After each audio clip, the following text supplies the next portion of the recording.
Before we even begin, think about the last, let's make it easy, 24 hours. Or if you're past just waking up today, think about an event that didn't go especially well or where you weren't happy. And ask yourself the questions that we've asked many times. What would it have been like if you were more loving? Now, what if you're incapable of loving? You just felt empty. What would it have been like had you sought loving from some other source? How would that have changed the event? How would that have changed the world around you? Do you want to add love to these situations or fear? Did you allow fear to creep in and then did you feed it? Well, I'm afraid of this. And then, but then what if that happens? No. What if I think about love instead? The love I have, not an imagined love. So just stop for a minute and think about how that would have been different. That really would change our lives if we did that a lot. First subject. Somebody writes and says, after becoming a member on the site, I have listened to your video chats for hours each day. Soon, I started to imagine what a video chat about some of the things in my life would look like. Well, good for you.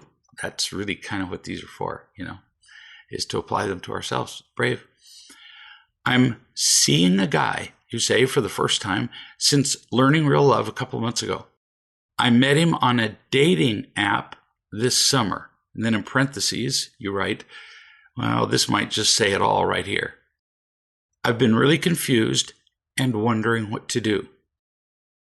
You obviously feel some sense of shame that you have to use a dating app to meet people. Well, honey, maybe 200 years ago that would have been weird. But nowadays, this is how people meet. It's like an electronic, enormous seine net or trawling net. In the old days, people used to go out and, well, they still do in some islands, and fish with a spear. They would see a single fish and spear it. Well, it's slow. They have nets now that are as long as 10 miles of netting. And they drag them behind a trawler and they bring up tons of fish. Now, it turns out that particular method of fishing also causes harm to the ocean. So let's not go too far with this metaphor, because they bring up things that they kill that didn't need to be killed, and they bring up things that they don't then use. So there's a lot of waste involved. But using a dating app is kind of like using a trawling net. You throw out there who you are, which requires that you be honest about your profile. If you say, I like long walks on the beach, half naked in a bikini, well, what kind of hits do you think you're going to get? Whereas if you say, I'm looking for a long-term partner who's willing to learn with me how to be unconditionally loving. And the book that I'm presently using is Real Love. And you put down the connection to where they can find a book. I'm not telling you how to write your profile. But if you put out who you really are and what you're looking for, you're going to put out a net that will pull in way fewer fish, because you're not going to attract the people who are just looking for a superficial connection for one night. So the dating app's not a bad idea. It's actually perfect in today's society, since social media has become just huge. It's how people meet. So that means nothing. What matters is, in your words, your confusion. You continue. as I imagined this scenario, as I imagined me being the subject of a video chat, which interestingly you just made happen because you are, I pictured your reactions. Even just imagining how I would write it out in a clear and truthful way helped me to bring it into focus and see the stupidity and the humor in what I'm doing. I want to share this one so that I can no longer live in a fantasy world, making excuses for my emotionally irresponsible choices over the last month or so. This is lovely. This is a lovely example. This is lovely for you. This is lovely for everybody who's listening. When you go to assess your emotional condition or assess a decision, write it out. See how it sounds. Write it out, leave it alone, and come back 24 hours later.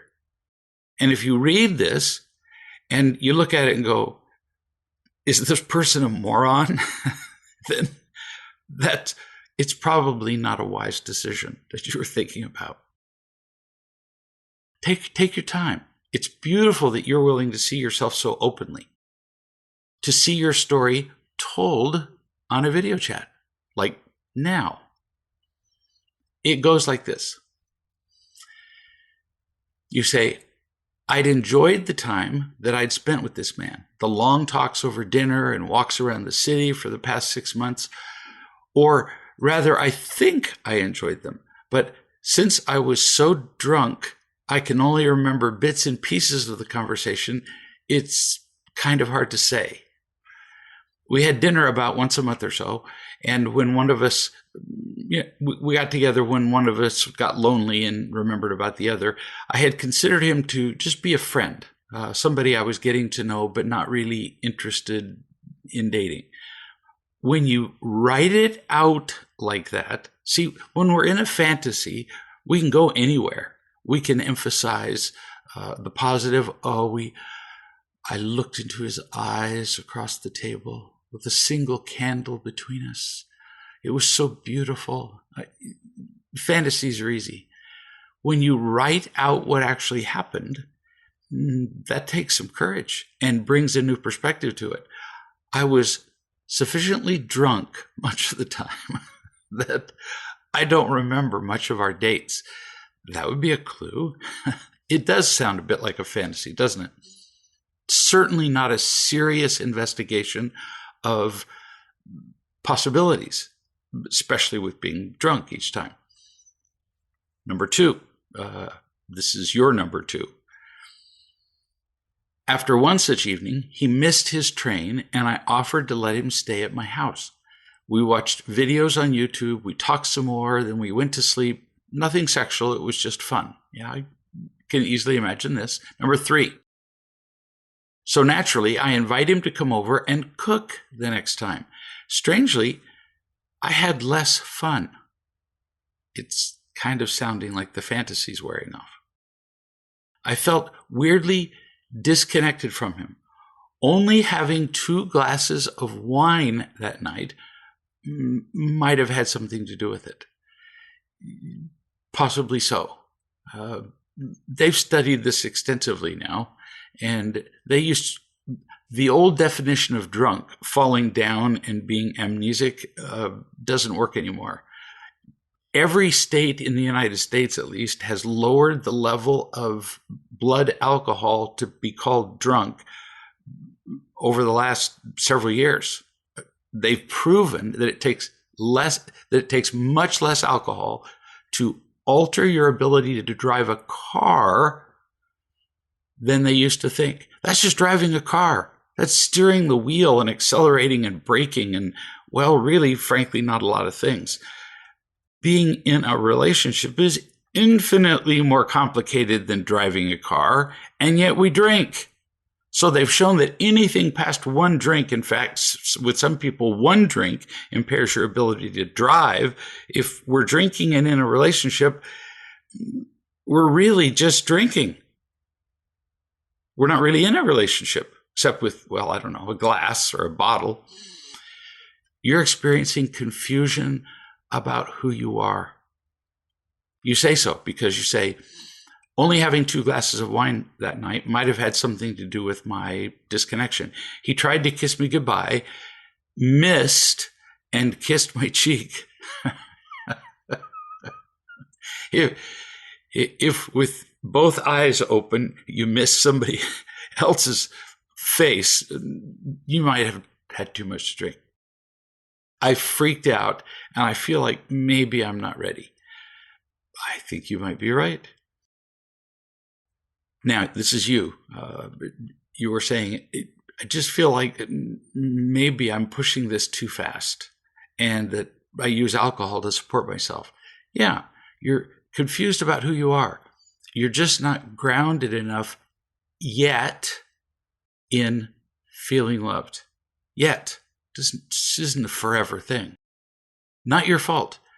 When you do feel loved enough, when you know who you really are, this won't happen. What you just described, the drinking, the fumbling, the feeling disconnected. So far, it just sounds like 2 drinking buddies. You continue. Number 4, we meet again, and he kisses me after spending almost no time together all night. A real kiss this time. We spend a little time together after that, and I go home. So the natural response would be, now this is you still talking, number 5, invite him over late at night. So now you're sort of fantasizing. So obviously it's going to be for sex. Feel disconnected and empty after sleeping together and so full of anxiety over who in the world is this guy lying next to me and what have I just done, and I barely sleep all night. So that's your fantasy being carried out from somebody you've actually met. Not a really good sign when already you're picturing the relationship being grounded on nothing. So I text him, do you have time for a picnic? And he says, I'm busy every weekend. Sorry. So then I later say I'd like to hang out at his place or would enjoy doing something together. And I get no response whatever. So of course, then, and we'll get to your then in a minute because you very helpfully number the steps of your fantasy. He's making it obvious that he only knows the fantasy, not real life. He's busy every weekend, so he can't spend time with you. At a picnic, you might actually want him to talk. You might consider, actually talking about each other. And if you're at a picnic, you might be less likely to get so drunk that you can't drive home in the middle of the day, although that hasn't prevented a lot of people. So let's back up just a little bit. You said, I'd like to hang out at his place or enjoy doing something together. I get no response. So of course, then number 6, invite him over for sex again. Then feel doubly awkward. Apparently you have done this before because you're describing a fantasy with this guy. You have a rather familiar tone with it. Feel doubly awkward and fearful all the way up until sex, filling the brief conversation with small talk so that you feel like, well, at least we have a talking relationship before we have sex. Then feel doubly empty and sleep an hour at most in the night as I suffer from crippling anxiety over him being there and not knowing again who in the world he is. Or frankly, you didn't say this, who in the world you are. It didn't take long to figure this one out, did it? You wrote all of this down as though it were going to be a video chat, and look where you've gotten. You don't know how to be with a guy. Any guy, because you don't really know this guy well. This would happen no matter who you were with. You continue. The next step, naturally, would be to continue messaging him and encouraging him to come over. If people who have dated aren't recognizing this pattern, they're not paying attention. Constant reaching out and trying to make a connection. And then when you do make a connection and you're actually together, you have no idea what to do. Because you don't know who you are, you don't know who they are. Whereas texting is so easy. I know, I'm an old man. In the old days, we actually wrote letters and folded them and put stamps on them. I know, this was pre-Civil War stuff. But I saw a statistic just the other day that with kids who are of teenage, texting was something like 78% of their communication. Picture, 78%. Email was next to nothing, and phone was next to nothing, and they actually spoke face to face with people, like never. But the study also showed, because they studied the texts, 78% of communication was with texting, and pretty much nothing was said. Nobody ever revealed anything about themselves. They talked about other people. They said, have you seen this site? Go to this YouTube, blah, blah, blah. So we are communicating way more than we used to. I wish I had written these numbers down. But the average teenager texts over 100 times a day. And there's no intimate communication at all. Nothing. So we're communicating, we're connecting with each other more electronically, but actually communicating less. Next step, naturally, you continue, message him, encourage him to come over, even though the next day I realized that I've never met him in daylight, which I suppose is normal for bats in a cave. And I genuinely hope that things will change. So keeping in mind for the people who are listening, she's doing a fantasy about this as though she were going to be part of a video chat. So now we are at the what we call moderately delusional stage, which I'm guessing you've been through before.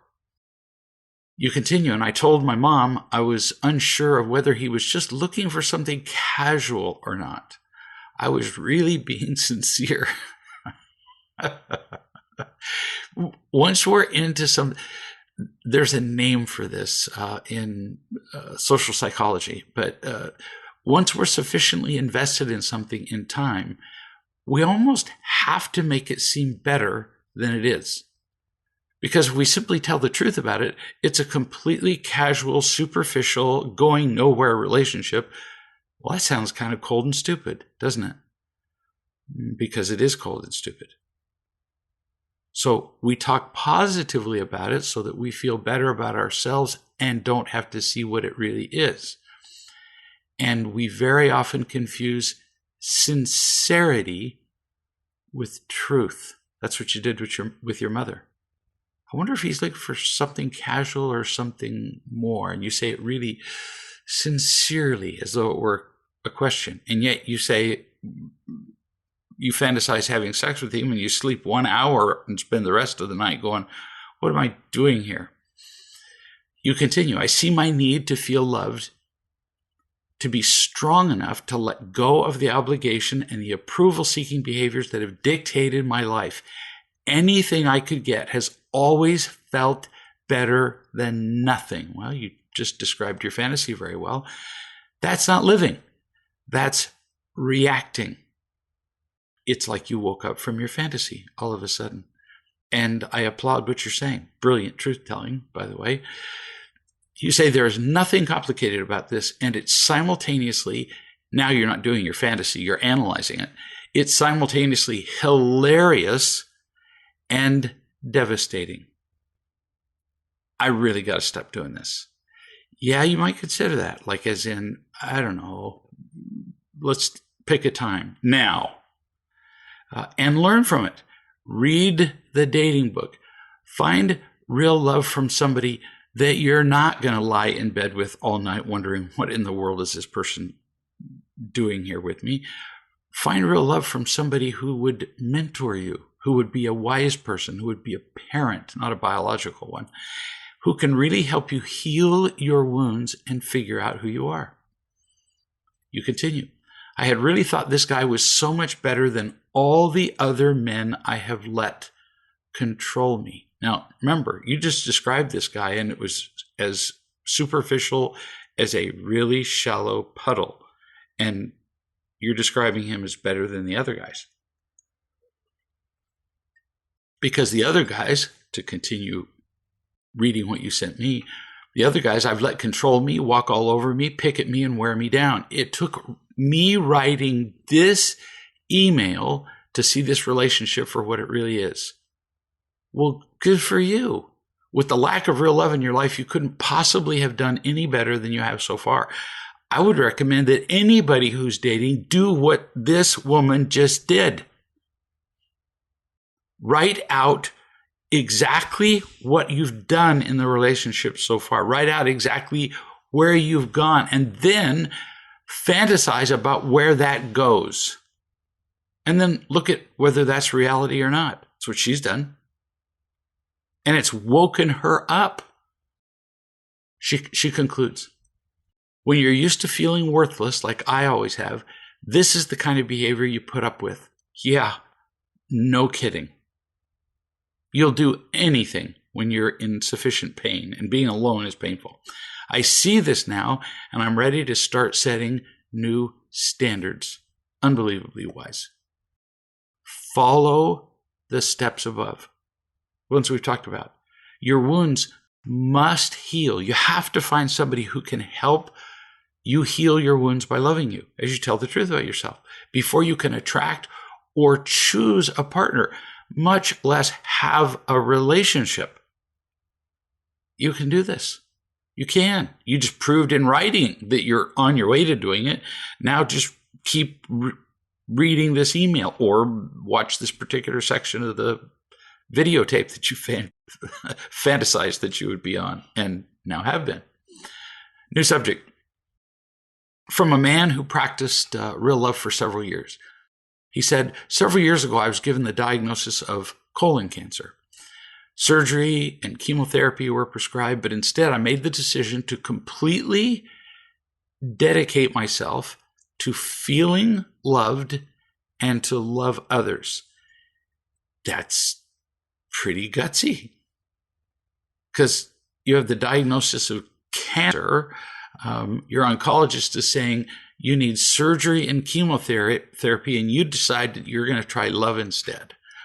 I'm wondering if you actually told the surgeon that. He would have been surprised. You continue. I did that for a year. Then I went back, and a repeat biopsy was done, and there was no colon cancer. Now, there are some people who are thinking, no, not possible. Love couldn't cause cancer. Love either causes or makes worse virtually every disease on earth. No kidding. I can't count how many people have told me they've had a chronic condition and they feel loved and it goes away completely. He says there weren't even any precancerous lesions. Nothing. I was normal. The surgeon came out and said, what have you been doing? Now, I don't ever recommend to people that they just stop all medical treatment when they have cancer and try love. I don't. But gosh, you could sure try both. I do say that stress either causes or worsens a great majority of medical illnesses, and there's now an entire field of stress medicine that says the same thing. I knew a physician once who was just monomaniacal. She was crazy about what her children ate. So she was a physician, and medically, she gave her children macrobiotics. They were all vegan. There was no gluten. They'd be at a party, and she would leap across a table. This is in real life because her husband was there, and swat a cupcake out of her 6-year-old child's hand because there might be gluten in it. So she was pretty serious about this medical stuff. I'm not complaining about any of these things. I am not disbelieving in the beneficial effects of anything that she was talking about. But she was so dictatorial in administering this and angry about everything. I never saw her not angry. Never did. Her husband said that she was not angry, he thinks, when she was sleeping. Maybe. But she was so angry about everything, including her children's diet, that she kept the home in a state of constant uproar and tension. Now, keep in mind, she was feeding them all of these perfect things according to the latest fad, and yet all of her children developed digestive problems, which is why she was feeding them as she was. All they had was vegetable, macrobiotic seaweed smoothies, whatever you put in.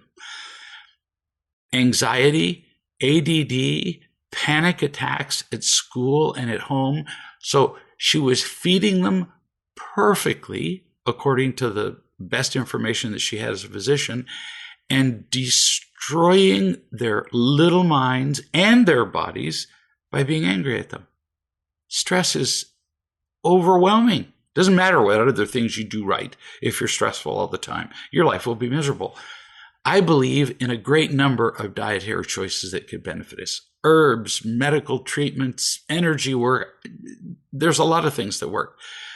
But I also know that as a foundation of all choices, medical and otherwise, there must be unconditional love. It affects every other thing we do, eat, say, think, and feel. No kidding. New subject. A man wrote to his coach. He says, knowing that you love me has changed my life. And then in all caps, he says, all you need is one. That's brilliant.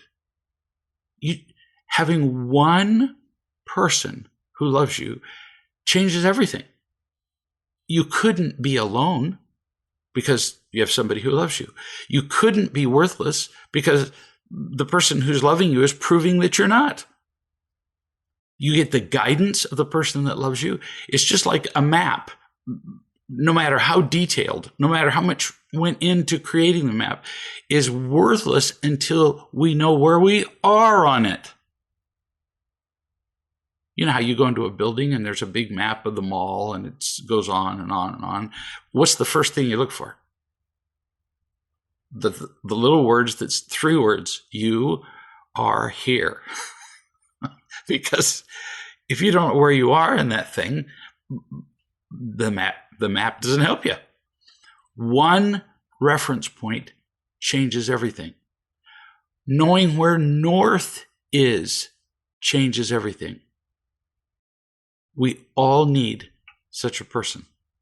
Thanks for writing this. It's just beautiful. The power of one person loving us. New subject. A man wrote and said, my wife brought her mother to live with us from across the country. Her mother was always complaining and stressing, so I thought it would be good to have her here so we could manage her and support her firsthand. But now her mother is here, and no surprise, she still never stops complaining. It turns out that she was always complaining that she wasn't around people, and she was complaining about the place she lived, and she complained about the house where she lived, and she complained about her neighbors, and she complained about the people across the street whose dog would come over and poop on her lawn. And so this guy moves his wife's mother clear across the country to a completely new environment, and what changed? Nothing. Because she brought herself with her. So, priorities. I'm not going to tell you exactly what to do. I don't know your mother, don't know your wife. First, you have to be sane yourself. You have to take care of yourself first. It's the old drowning in the middle of the ocean thing. You're with you who's drowning, and your wife is drowning because she feels responsible for her mother who complains all the time, and her mother's clearly drowning. Somebody's got to get in the boat so they're not drowning. Second, you and your spouse have to be next. The first person you pull into the boat isn't your mother-in-law. It's your wife, if she'll let you. Then your mother is a distant third. If your mother-in-law is interfering with the relationship, your happiness, or the relationship with you and your wife, then something's got to happen. Put a tent out in the backyard. Move her back to where she was miserable anyway. The math is easy. If you please your mother-in-law, then you get 0 because you're not happy. You couldn't be. You'd have to become a different person. In fact, you can't make your mother-in-law happy. Your wife is still going to be unhappy. Your mother-in-law is going to be unhappy. So we have 0 plus 0 plus 0, which equals, this is not a hard one, 0. If you take your mother-in-law out of the equation, because no matter what you do, no matter what your wife does, she's still unhappy, then you get 0. Your mother-in-law, because she's never going to be happy, plus 1, that's you being happy, plus you can help pull your wife into the boat if she'll cooperate with that. Now we have 1 plus 1 is 2. And last I checked, 2 is infinitely more, even mathematically, than 0. We have to prioritize things. But I get calls every day from people saying, I'm just in a complete uproar. I'm miserable because this person is doing blank. So how do I get them to change? No. The first thing that has to change is you. Or you won't be able to help them. And then we have 0 plus 0 again, which still equals 0. New subject. My daughter overheard some teachers say that they had it says they had put the weaker students. They had done something different with the students in the class who were weaker. And my daughter thought that was unfair and that I should speak to the administrators of the school about it. But I wondered if that was the right thing to do. On the whole, now, you don't know, but I do, that her daughter's like 15 years old. On the whole, wherever possible, it doesn't really matter what the teachers did with the weaker students. The way the question was phrased, it's completely unclear. Let's make it awful. Every day, the teachers took a stick and smacked the weaker students on the head. On the whole, allow your child to deal with injustice. Now, you can help her with ideas, but if you rush in and save her, you rush in and on the white horse and demand justice, then what does your child learn? Scream every time something doesn't go the way that she wants it to go, and she doesn't have to do anything. You can talk with her, but show her how to address it with the administrators, if need be. If she fails after she's done everything she can do, sometimes you might be able to help her. But our entire goal here as parents is to love our children and to teach them the course that nobody ever teaches them. It's called, with a capital L, living. They don't get taught that course. How to be with other people. I talked to a man the other day and he was describing his interactions with some people that he knew, and he said, I didn't know what to do. So I described to him some possibilities, some ways that he could interact with those people. He did it. And he came back and he said, nobody ever taught me that. I said, of course not. When did your father or mother ever sit down with you and say, so what we're going to talk about now is living? And these opportunities present themselves every day. Every day, your children are going to complain about something or be mad about something or feel victimized by something or whatever. They're going to complain, and we're just going to nod our heads or keep chewing the burrito that we got at Taco Bell. They don't learn anything. What if instead we said, well, let's talk about what you could have done differently? Now, one mother said to me, my daughter said, well, I don't want to talk about that stuff. Well, too bad. They don't have a choice about learning algebra when they go to school. They have to. They are required by law to be in the class. So we learn algebra, and in my entire life after leaving college, I think I calculated the hypotenuse of a triangle once or twice.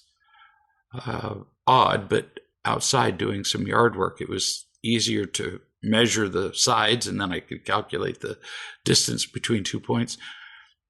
The stuff that we learn in school, we use rarely. In fact, more and more people are questioning traditional schooling. There are more and more kids now who are taking educational avenues that don't involve going to college at all, because we learn so much stuff that we never use. And the one course that's never taught is living.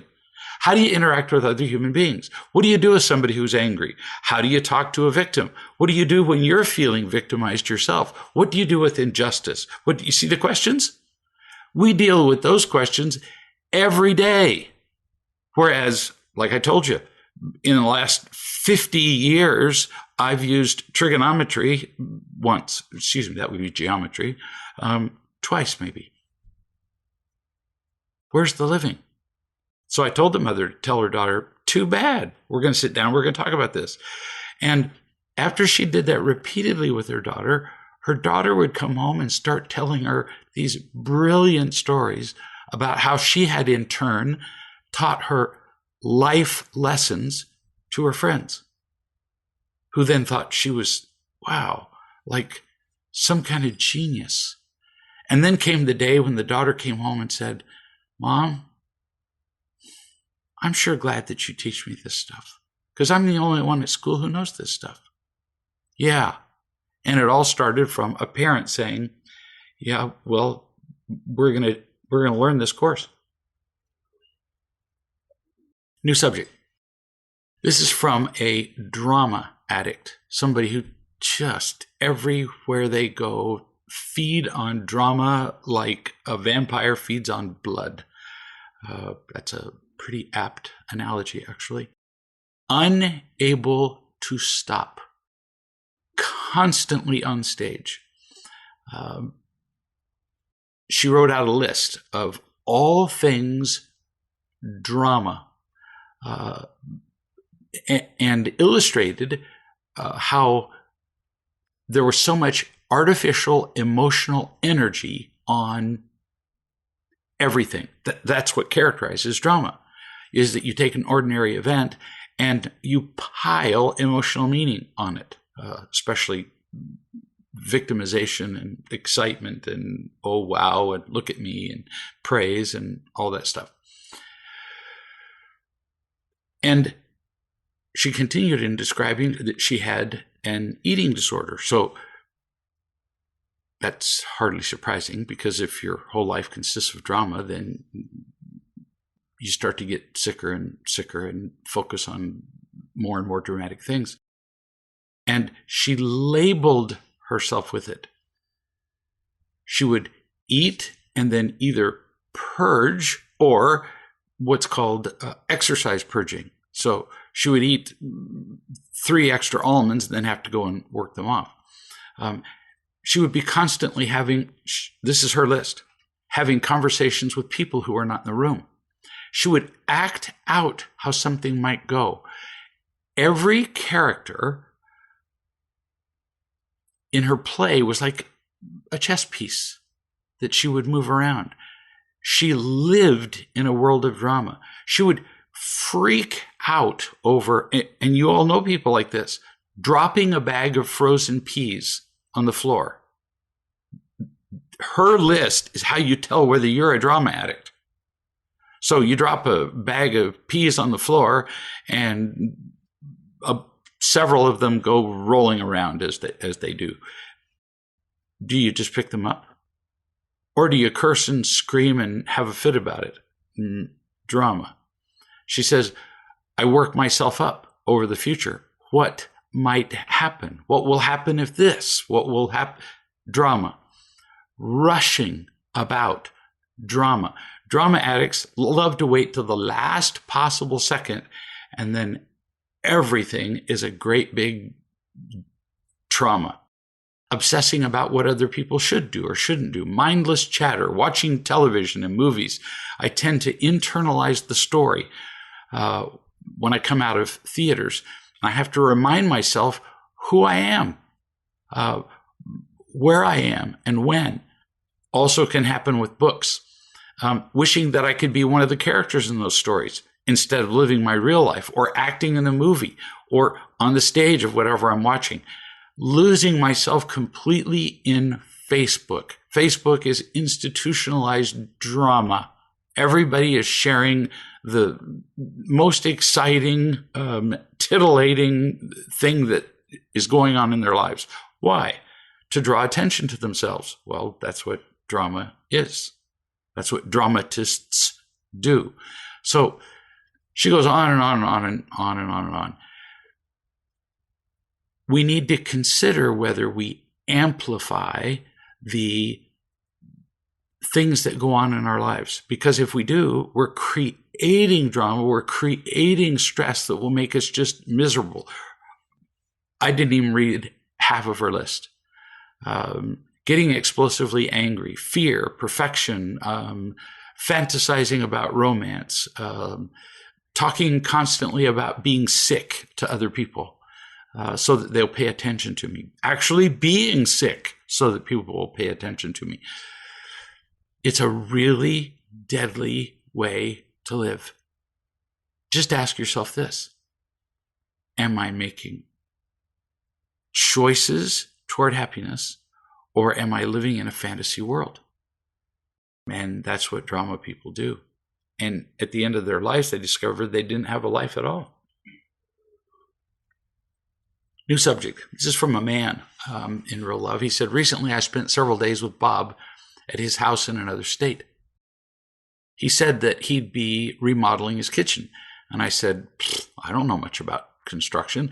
But he said, well, come along anyway. And we would just talk while he worked. But there were a number of times that he got absorbed in his work and we didn't talk at all. Well, that's actually kind of human. Sometimes we focus on a particular thing and everything else and everybody else just disappears. When you're trying to figure out how to make a floor straight and you're doing angles in your head and you're trying to figure out where to put the screws and how the next piece of wood is going to fit into we get absorbed. So it's not about you. He's just focusing on what he's doing. Now, if that doesn't happen a lot, it's usually not a problem. If it does, it needs to be addressed. You continue. I mentioned several times to Bob that I would like for him to teach me how to do whatever it was that he was doing. But there were many times when I didn't know what to do next because he wasn't teaching me. So I would say, let me know how I can help. Well, again, he was occupied. And most of us humans, once we've learned something, we lose our ability to remember what it was like not to know it. Happens all the time.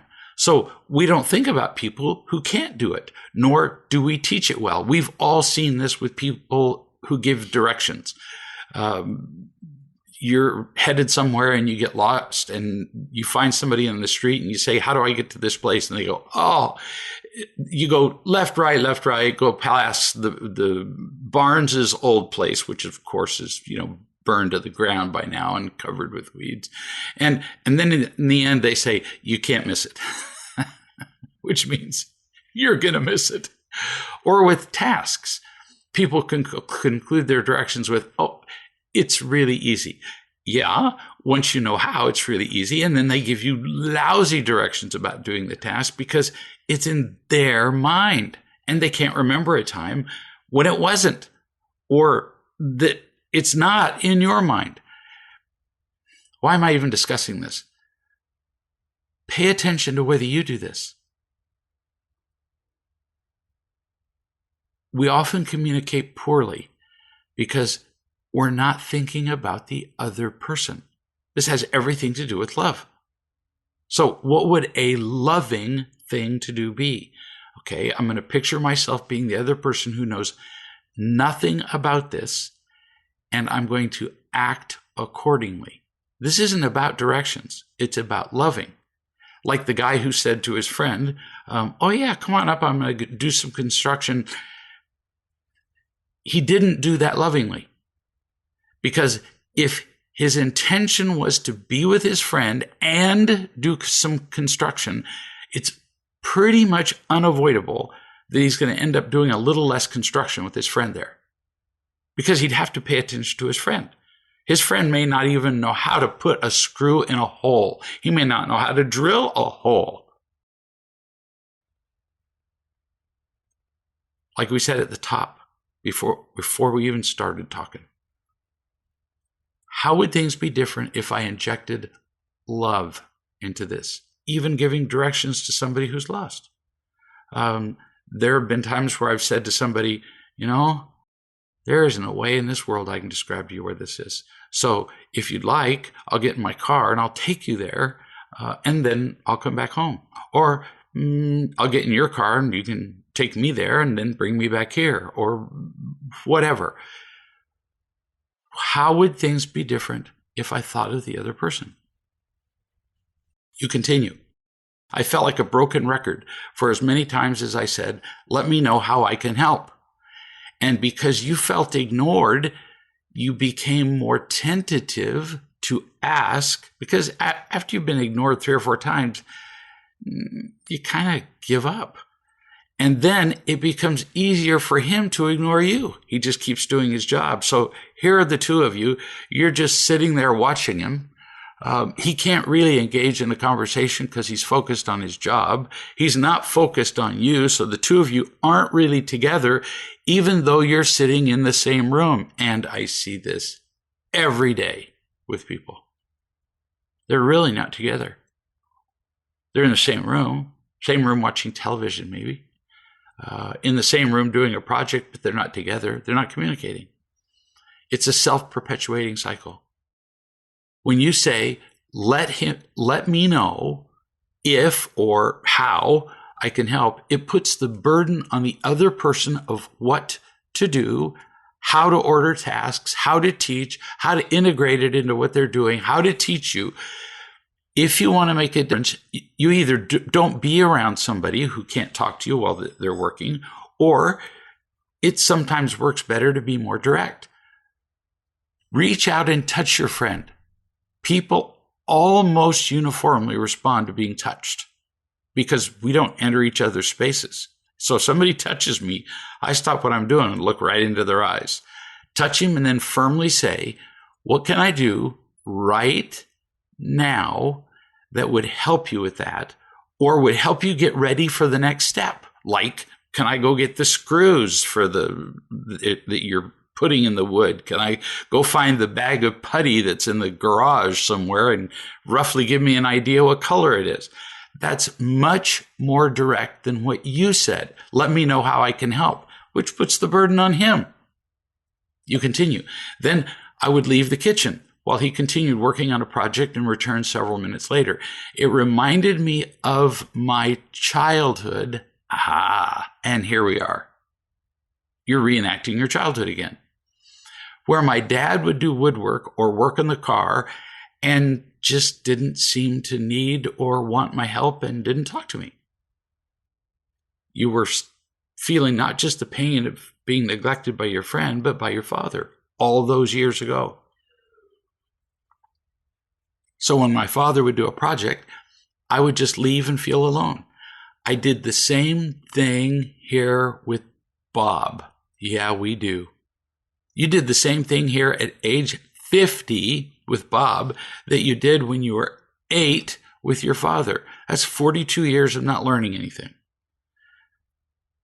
We're back to that course called living again. See, nobody ever teaches us that course. They don't teach us what to do in a situation like that. But I'm confused with Bob because he seemed to want to teach me, but then he would take over. I felt like I was in his way. See, you're only confused because it seemed like he wanted to teach you. He knew that if he invited you to come up while he was doing some construction, he should, or it would be loving for him to involve you, but he didn't know how. So he would say the words, love to have you come up and you can help me, but he didn't know how to do it. So you continue, I felt in his way. Is there something I need to do now or do differently next time? Well, you're not there now, so nothing to do now, but there's definitely something you could do the next time to make it much more productive. You continue. Another time, in preparation for leaving his house, I said several times, let me know how I can help. See, same mistake. It's too vague. Donna's gone shopping, my wife, and she has a car full of stuff. If I just say, how can I help? Well, she's already busy. She's already loading stuff up, and how can I help? Now requires that she stop what she's doing, think of something, and speak to me, and now I've slowed her up. As opposed to, I just go out and go, can I bring in some of these things? Well, that's easy. Sure. When would you ever tell somebody, no, don't help me bring stuff in from the car? You were tentative. You expected him to know what you were thinking. You continue. Last night I said I'd be happy to do the dishes while he did something else, and he agreed. You got specific. See, that's great. Can I do the dishes while you're doing something else? We got talking on another subject, and then it was time for bed. And I said I would do the dishes before bed. And he said, oh, they can wait till the morning. And I agreed to do them in the morning. As I was getting ready for bed, he was doing the dishes. I felt like I'm just completely out of sync. We agree on a plan, and then he does his own thing. I didn't get upset, but it didn't feel good, and I feel confused again. What could I have done differently? We've all been in situations like this. Remember, he gets easily focused on one thing and then goes on to the next thing. He wasn't really listening to you when you said, I could do the dishes. He didn't hear you. Just do the dishes. You've already experienced that when he's busy, when he's occupied doing something, he's not paying attention to you. So you just as well help. You could even say, I'm going to do the dishes. Would you come over here and name a specific task? If your goal in being with somebody is to be with them, plan to do things together. But don't just go there and show up and hope that you'll be together, which is what you're doing with him. You continue. So while we are getting ready for me to leave, something inside me say, when I'm here, just for the record, I'm willing to help out however I can. You're still not communicating anything to him. He can't hear this. It's not specific enough. You continue. I said to him, I'm talking now in general terms, whether we're working on a project, cooking a meal, whatever. I'm happy to help. Well, see, that's just like, I had surgery recently. And I was laid up. There was a lot of things I couldn't do. People would sometimes call and say, let me know if there's anything I can do to help. Well, now I've got to think of what they can do, and I've got to decide whether they can do it at all, whether it's going to be worse that they did it because they made a mess of it and now I got to go clean it up. That's not help. I read a great story once. I don't think I've shared it before. There was somebody in a family who died, as I remember, probably one of the parents. And a friend, instead of calling up and saying, let me know if there's anything I can do, the answer to that question is almost always, think about it in your life. Tell me if there's anything I can do to help. What do people say? Okay, I will. I'll let you know. And then they don't. They don't want to think about it right then. And at the time of a death and planning for a funeral, they don't want to think about anything. So, as the story goes, this person, instead of calling up and asking what they could do, the funeral is about to happen. What does everybody do before they go to a funeral? Everybody. They get dressed. Really. Every single person. They may not eat. They may not blow the leaves in the yard, but everybody gets dressed. So this person came to the house of the person who was about to go to the funeral, I think the day before, and said, where are your shoes? Where are the shoes that you're going to wear at the funeral tomorrow? And polished them. And then went to the next person, one of the kids. Where are the shoes you're going to wear at the funeral? And polished every person's shoes that was going to go to the funeral. They just did something as opposed to talking about it or asking questions that people don't want to answer. I just think that's brilliant. So you made general statements to your friend. I'd be happy to help. Nothing happens. You need to ask right in the moment what I can do. And if you don't get an answer, you tell your friend what you plan to do. And does that fit in with what your friend is presently doing? As it is now, you're expecting your friend to read your mind. And you're actually being a distraction. You continued. He said he was glad to hear me say that. In my head, I was thinking, well, I've been saying that all along, but let me know how I can help. But you and I have been talking about this now. He mentioned that when I walk out of the kitchen or wait by the car, he gets triggered by his own past where you can't ask for help. See? This is why you have to be specific. You didn't know that this person had a past history of being triggered by asking for help. I know lots of people who can't ask for help because when they did, people would either say yes and then not do it, or get irritated or go, well, what do you want? I would say most people are reluctant to ask for help. Now, there are some people who ask for help for absolutely everything and do nothing on their own, but we're not talking about them. So you continue. He mentioned that he gets triggered by asking for help. So it's hard for him to go and find something for me to do. Yes. And see, I didn't know this as we were talking. So I wanted to say, I'd been asking how I could help multiple times each day to my friend, and you did not answer. So I went and did other things, but I shut my mouth. Those are such delightful words to hear. Your friend just told you that he's triggered by the whole interaction of asking for help or even somebody offering help. And you were about to say, well, I've been offering help the whole time I'm here. That would have gone badly. So what did you do? You shut your mouth. Now you're asking me, in conclusion, should I have pointed this out to my friend? No. And really, you'd already figured this out. You wanted to help.